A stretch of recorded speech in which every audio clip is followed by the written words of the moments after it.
Bismillahirrahmanirrahim. Assalamualaikum warahmatullahi wabarakatuh. Hamdan wa syukran lillah, salatan wa salaman ala rasulillah. Subhanaka la ilma lana illa ma 'allamtana, innaka antal alimul hakim.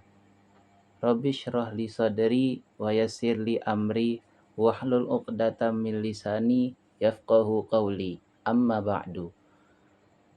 Puji syukur mari sama-sama kita panjatkan kehadirat Allah Subhanahu wa taala yang telah melimpahkan berbagai macam kenikmatan kepada kita semua, terutama nikmat iman, nikmat Islam, nikmat panjang umur, serta nikmat sehat walafiat.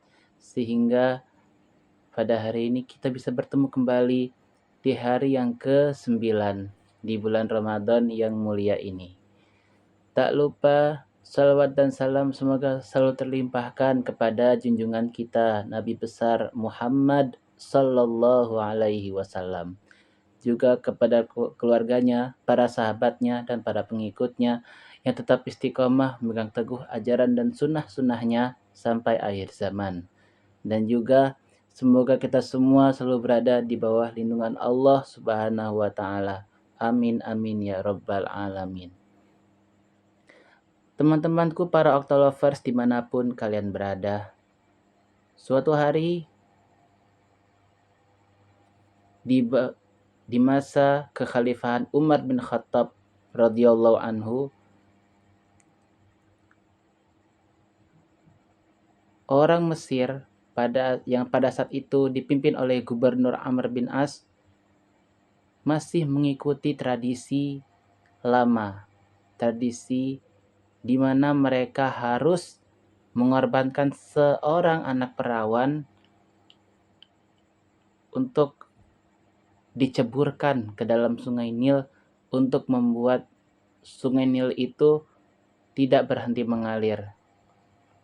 Padahal Gubernur Amr bin As telah memperingatkan mereka untuk jangan melakukan perbuatan seperti itu lagi, karena itu termasuk perbuatan musyrik atau menyekutukan Allah Subhanahu wa taala. Akhirnya mereka pun menuruti apa keinginan Gubernur Amr bin As. Selang beberapa hari kemudian, benar saja sungai Nil berubah kering, kerontang, tandus, tidak ada air yang mengalir sedikit pun. Gubernur Amr bin As bingung harus berbuat apa. Ia meminta kepada Allah Subhanahu wa taala untuk dicarikan bagaimana jalan keluar dalam menghadapi masalah yang terjadi di bumi Mesir ini. Sementara Mesir akibat keringnya sungai Nil, para masyarakat di sana menderita kekeringan, kelaparan, dan sebagainya. Akhirnya Gubernur Amr bin As menyuruh salah seorang utusannya untuk pergi ke Madinah untuk menemui Khalifah Umar bin Khattab radhiyallahu anhu. Setibanya di sana, utusan dari Gubernur Amr bin As ini menceritakan apa yang sedang terjadi di Mesir pada saat itu. Lalu Khalifah Umar bin Khattab langsung menyuruh ajudannya untuk membawakannya secari kertas dan juga sebuah pena. Lalu Khalifah Umar bin Khattab menuliskan sesuatu di kertas tersebut, lalu memberikannya kepada utusan Amr bin As tadi. Sepulangnya dari Madinah, kertas itu pun langsung diberikan kepada Gubernur Amr bin As.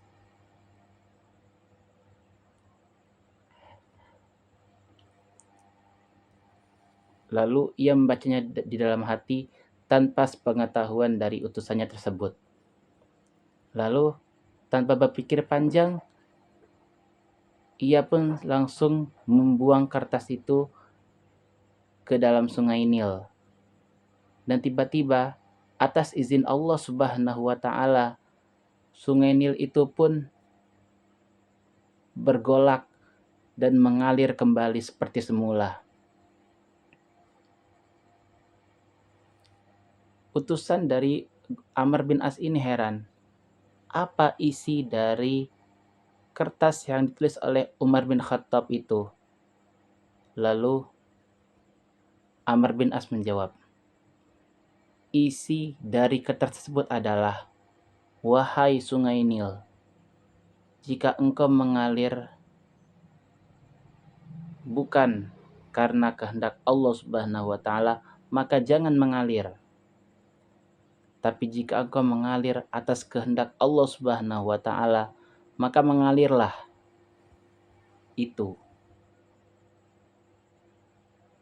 Kalau Allah sudah berkehendak, tidak ada yang tidak mungkin, tidak ada yang mustahil.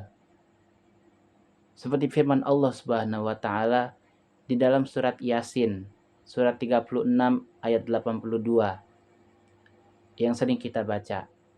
A'udzu billahi minasyaitonir rajim. Bismillahirrahmanirrahim. Innama amruhu idza arada syai'an ayyaqula lahu kun fayakun. Yang artinya, sesungguhnya perintahnya apabila dia menghendaki sesuatu, dia hanya berkata kepadanya, jadilah, maka terjadilah ia. Semoga kisah ini bisa menjadi pengingat bagi kita untuk tetap husnudzon, berbaik sangka kepada Allah Subhanahu wa taala, bahwa tidak ada yang mustahil dan tidak mungkin bagi Allah Subhanahu wa taala. Asal kita punya keazaman, punya tekad untuk memulai itu dari dalam diri kita sendiri. Semoga Allah Subhanahu wa taala memberikan taufik, hidayah dan inayahnya kepada kita semua dalam meningkatkan keimanan dan ketakwaan kita kepada Allah Subhanahu wa taala. Dan juga semoga Allah Subhanahu wa taala senantiasa menuntun kita ke jalan keridhaannya. Amin amin ya rabbal alamin. Kurang lebihnya mohon maaf, karena yang benar datangnya hanya dari Allah dan yang salah datangnya dari diri al-fakir pribadi. Akhirul kalam, wallahul muwafiq ila aqwamit thariq. Wassalamualaikum warahmatullahi wabarakatuh.